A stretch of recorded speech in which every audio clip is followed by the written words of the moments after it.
The story begins in Los Angeles in the year 2030. 4 years earlier, when the Great Depression was at its peak, the California Grand Lottery was introduced. Both the government and the public were looking for financial support, so everyone supported it. But there was a dangerous condition. Whoever wins, if they are killed before sunset, the jackpot is legally transferred to the killer. However, guns cannot be used. Now in 2030, Steer is running for his life from an angry crowd. Everyone is after his jackpot. Steer doesn't give up. He stops and knocks a few people down. Then he jumps off a parking garage and lands in the backyard of a house where a lunchtime lady is present. Lunchtime. And Steer barely manages to escape the attackers. Eat this. After that, he breaks a window and enters a house where a grandmother is sitting. He first checks whether she recognizes him or not, and then immediately snatches her phone and destroys it. As Steer catches his breath, the grandmother spots a drone outside that is broadcasting his location to everyone. When Steer gets distracted, she quietly picks up a gun and strikes him in the head. It turns out she knew him very well. She tears up her lottery ticket, which means she has claimed the kill. Within moments, the lottery squad arrives and confirms her reward, a full $22 million.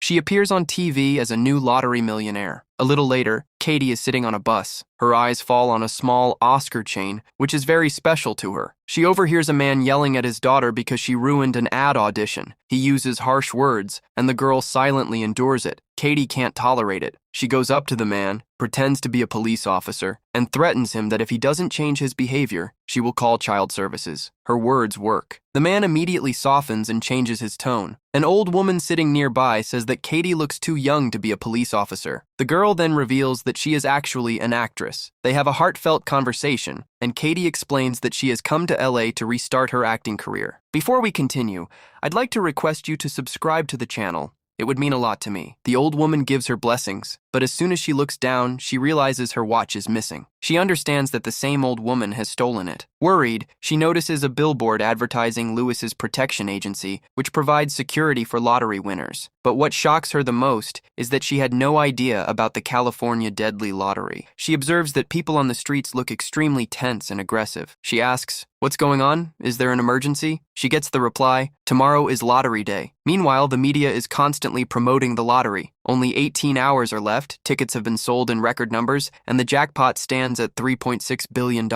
On the other side, Noel is at home preparing weapons while singing the Ninja Turtles song. It turns out he is a security guard for lottery winners. Finally, Katie arrives at her rented room, but soon realizes that her Airbnb host, Shadi, had lied, because the place turns out to be extremely bad and terrible. Katie looks at the room and says that it looks very different from the Airbnb pictures. A little different from the Airbnb photos. Yeah, I think the lighting's different. Oh, the entire room is different. Oh yeah, no, it was a different house because we use fake photos. Shadi laughs and admits that they use fake pictures because otherwise who would stay here? Shadi herself is quite annoying. Her own pictures are placed all over the room. She keeps making cringe jokes, and she ignores her mother's calls. Shadi also has an irritating boyfriend named DJ. Both of them keep talking about this month's lottery prize. Suddenly, DJ slaps Katie to see if she can fight. Then he says, "I thought you'd dodge it. Your bag says fighting school." Katie explains that it's stage fighting, meaning fake fights for movies. DJ is surprised that fights in movies are fake. The next morning, Katie wakes up because of water leaking from the upstairs bathroom. She sees that her clothes are soaked and ruined. She calls Shadi, especially because she has an audition in a few hours. Shadi's help is that she rents her clothes for $40. Helpless, Katie takes money from her savings, gets an ugly outfit, and because she's running late, she takes a taxi. On the way, the taxi driver keeps talking weirdly and shares gossip about celebrities. She says she used to work in construction and worked with many celebrities. She even claims that she built Machine Gun Kelly's Panic Room. Finally, Katie reaches the audition, but the secretary tells her that there is a $400 fee to audition. After paying the money, the audition begins. Katie explains that she did many TV ads as a child, but had to pause her career to take care of her sick mother. After her mother passed away, she decided to start acting again. While talking, she reaches into her pocket to take out her monologue notes, but instead she pulls out Shadi's lottery ticket. By mistake, she activates its scanner with her thumb. The system immediately registers her as a player and takes her picture. Panicking, she puts the ticket back in her pocket and tries to continue the audition. But now things start getting strange. They tell her to touch her feet while delivering dialogue or do weird actions. Disturbed, Katie asks for her money back, but but they throw her out. Outside, she casually says to another actress, "Break a leg," meaning good luck. Suddenly, everyone's lottery tickets get activated, and an announcement is made that Katie has won. Her picture appears everywhere on screens. Immediately, everyone's attitude changes and they surround her. Katie doesn't understand anything and says, "I didn't even get the role. Why so much hate?" Before she can understand anything, everyone attacks her, hitting her with whatever they can find. She barely manages to dodge every strike, still not understanding why everyone is after her. Even the staff joins the fight, and the whole place turns into chaos. Somehow, Katie runs and hides in a room, but then realizes it's a karate class. The people there immediately target her as well, and start throwing her around, calling her my Jackpot. And the most dangerous part is that they are not only fighting her but also each other, because everyone wants to get the kill and win the reward. Panicking, Katie asks what is happening, but no one listens to her. The coach throws her hard through a wall, and she lands in a yoga class. And there, too, people are ready to attack her. The guys from the karate class immediately chase after them, and an intense fight breaks out there. Katie gets caught in the chaos, but eventually the karate coach defeats everyone and starts choking her, just when it seems like it's all over. Suddenly, Noel crashes through the ceiling, slams the coach into the wall, and saves Katie. He immediately offers her a deal. "Give me 10% of the jackpot, and I'll protect you." He hands her his phone so she can sign the contract, while also explaining the entire situation. With no other option, Katie is forced to agree. As soon as she says yes, Noel instantly switches into warrior mode. He fights everyone in his path and uses everything as a weapon, even Katie. He seems almost unstoppable, calculating every move and anticipating every attack. Once everyone is knocked out, Katie secretly picks up Noel's paralysis dart gun because she no longer trusts anyone. Noel laughs and takes the gun back from her. Then he carefully lays the unconscious people down properly so they don't choke on their tongues. He explains that there is a drone outside that reveals the winner's location to everyone every 14 minutes, so they can't waste time. As soon as they step outside the building, Noel explains the lottery rules to her. No one can kill each other. They can only kill the winner to claim the money, and lethal guns are not allowed. As they try to leave, someone throws a knife at them from a food truck.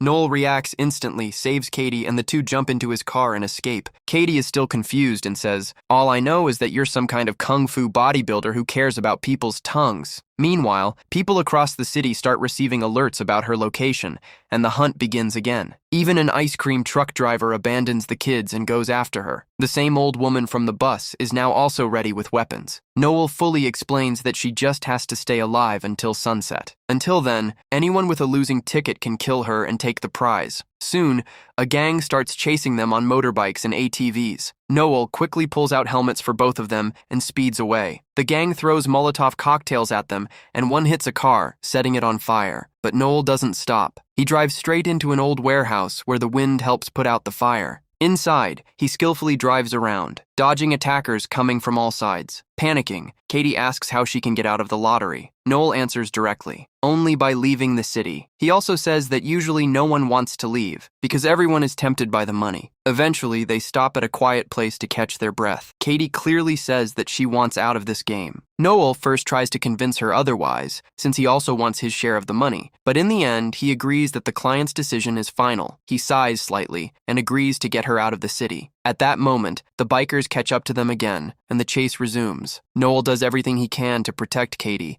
not just from attackers, but also from obstacles on the road. Amid the chaos, one attacker jumps through the back window and lands inside the car. Katie reacts instantly and knocks the knife out of the attacker's hand. Noel pulls off the rearview mirror and hits him with it, then quickly tells Katie to drive the car. Katie panics and says she doesn't know how to drive, but Noel doesn't listen. He climbs into the back and continues fighting. Then he throws the attacker out of the fast-moving car. Katie, shocked, asks what that was. Noel replies, "I don't throw anyone out of a moving car without a helmet." The bikers throw Molotov cocktails at them again, but Noel tells Katie to drive straight toward a wall. Katie says, "That's a dead end." Noel responds, "I've seen worse." The car crashes through the wall, while the bikers behind them slam into it. Katie knocks down the last biker with a powerful hit using her helmet. They try to escape, but the car doesn't last long and breaks down. Katie starts running, but Noel stops her. She attacks him, using her fake acting fight moves because she thinks he's not helping her. Noel explains that he treats people the way he wants to be treated. At that moment, Katie throws sand in his face and lands a strong punch, breaking his nose. Noel is impressed by her punch and even praises her. Then, he casually fixes his nose back into place. Just then, a police car arrives, and Katie immediately runs toward them for help. But Noel had already warned her that the police would also try to kill her, and that's exactly what happens. Noel quickly grabs a taser and starts fighting the officers, while Katie runs away. On the road, Katie notices a mascot called Pinky Poo Poo staring at her. She quickly hides her face behind a map. At that moment, her lottery ticket vibrates. Another location update. A drone reveals her new location to everyone. People immediately realize she's nearby. Panicking, Katie tries to enter a wax museum, but a guard stops her, saying it's closed. Then he recognizes her, not just from the lottery, but also from her childhood ads. He says he loved her Spaghetti Squares commercials. He lets her in and says she's safe because he has a daughter too, and believes the lottery is wrong. Inside, Katie notices a strange wax statue that looks like J-Lo, but is quite weird. At that moment, Shadi calls her. She shows fake sympathy, but in reality, she is searching for her in the same area. Katie asks her for a car, and Shadi asks for her address. Katie lies and says she's at home, but at the same time, she hears Pinky Poo Poo in the background. That's when she realizes that Shadi is also hunting her. At that moment, one of the wax figures suddenly speaks, revealing Katie's location. Meanwhile, Shadi and DJ try to enter the museum, but the guard stops them and says they are banned, because they had previously done something inappropriate with a statue there. In response, Shadi knocks the guard unconscious, and the two of them force their way inside. Hearing the noise, Katie hides behind a statue, but while trying to escape, DJ spots her. He grabs her and throws her onto a table, but Katie quickly hits Shadi on the head with a bottle and throws sand in DJ's face. Both of them start attacking her, but Katie defends herself using a broken piece of a statue. As soon as she gets a chance, she tries to run, but Shadi kicks her into the next room. Now Shadi and DJ attack her with broken stick pieces. Katie also starts picking up statues and throwing them at them. The fight now reaches the horror room, where all three of them start using whatever props they can find as weapons. Katie dodges a knife attack. She runs out of the room, and as soon as she exits, Shadi throws an axe at her. The axe does hit her, but it turns out to be fake, so it doesn't cause much damage. Katie immediately presses a button, which starts lowering the museum shutter. Then she remembers what Noel said, so she goes back to the guard and lays him down properly so he doesn't choke. She says to herself, "Now I've also become that weird person who cares about people's tongues." Then she quickly rolls out of the museum, and the shutter closes, trapping Shadi and DJ inside. They scream that now they can't kill her from anywhere. Just then, a tour bus guide spots Katie and announces her location on the mic. Before people can reach her, Noel arrives dramatically in a police car and takes her away. But even after being rescued, Katie still doesn't trust Noel. She thinks that if he helps her leave the game, he won't get any money, so he might try to kill her later. Noel says, "Ever thought that I might actually be a good person?" Katie replies, "Yeah, a good person who wants to buy a super yacht." Their funny argument continues. Meanwhile, the tour bus keeps crashing into their car repeatedly. Noel says he wishes they had a bunker. Then Katie remembers what the taxi driver said, that she built Machine Gun Kelly's panic bunker. They quickly go there, but when they talk about going inside, Machine Gun Kelly thinks they've come with some weird request. At that moment, the tour bus arrives,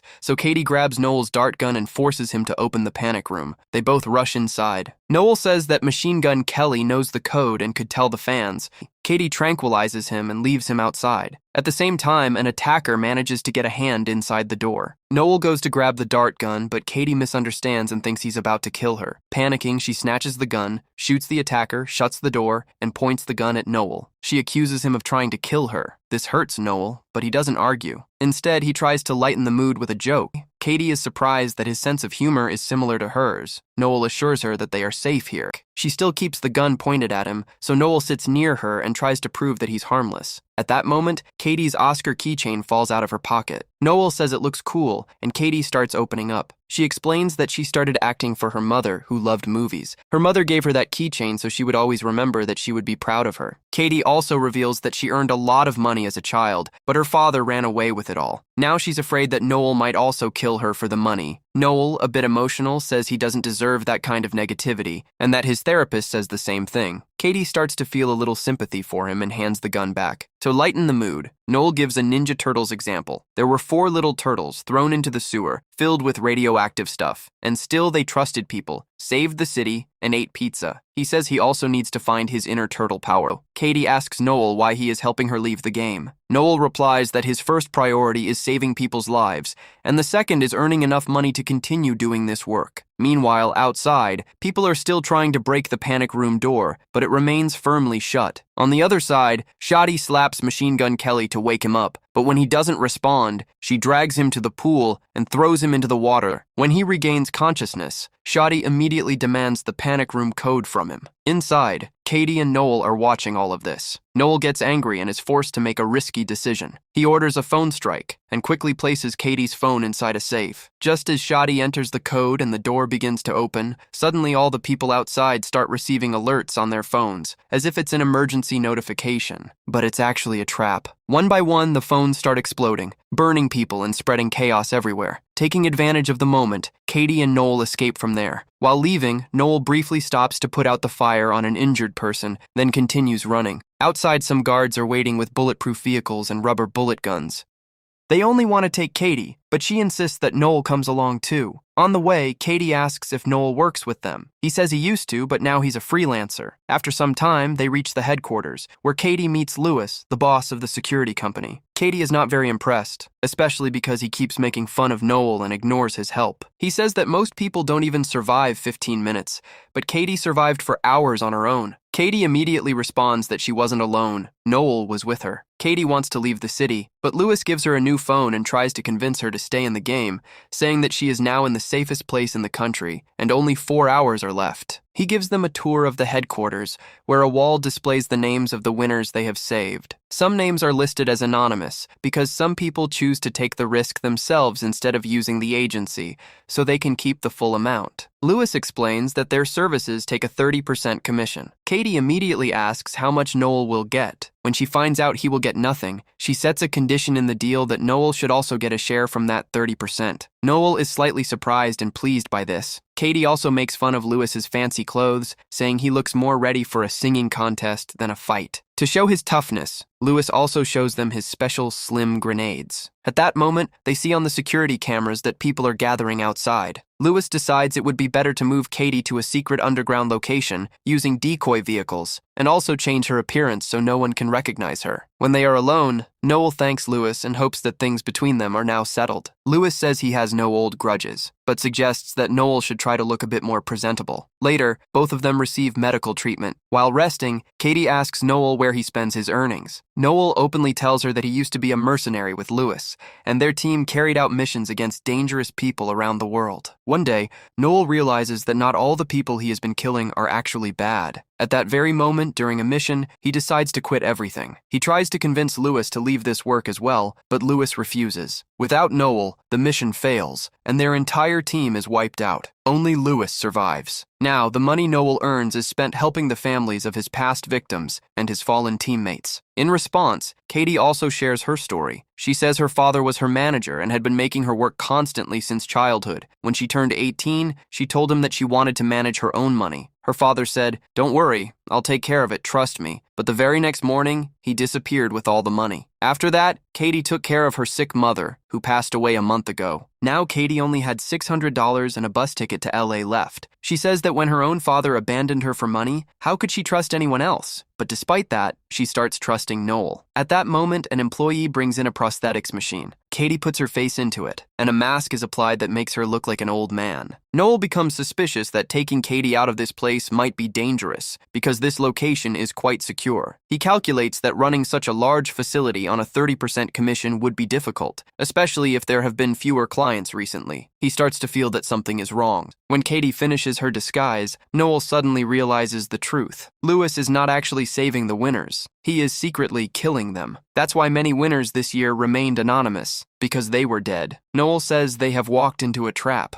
Lewis takes Katie toward a car, but Katie insists that Noel should come too. Lewis refuses. Then, he says the exact same line Katie's father once said, "I'll take care of you, trust me." Hearing this, Katie becomes suspicious. She immediately kicks Lewis, and Noel takes the opportunity to open the garage door, allowing the crowd outside to rush in. Noel disables the guards using a dart gun. People flood inside, but they can't recognize Katie because she is in disguise. Noel quickly gives her a key card and tells her to run while he buys time. The guards capture him, and Lewis tries to extract information from him. Meanwhile, Katie hides inside a decoy car that runs on autopilot. As the car starts moving, Lewis realizes that Katie is in one of those vehicles and immediately sends people after her. Katie comes out of the trunk, removes the mask because it's too hot, and takes control of the car, changing direction. She speeds toward the city exit while Lewis's team chases her. At the same time, a streamer announces that the drone has lost track of Katie, meaning if she doesn't make a mistake, she can survive. People start celebrating and begin seeing her as a hero. Just as Katie is about to leave the city,